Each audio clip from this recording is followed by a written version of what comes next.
Hoy, Jan. Answer my question. Ako na pud, ma'am. Oh, Jan. Unsay in English sa langgam?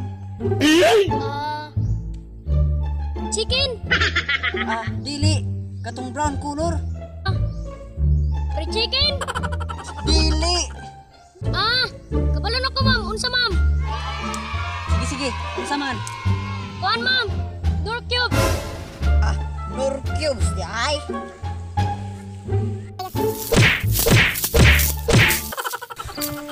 Anong kailangan kong gawin upang malaman mo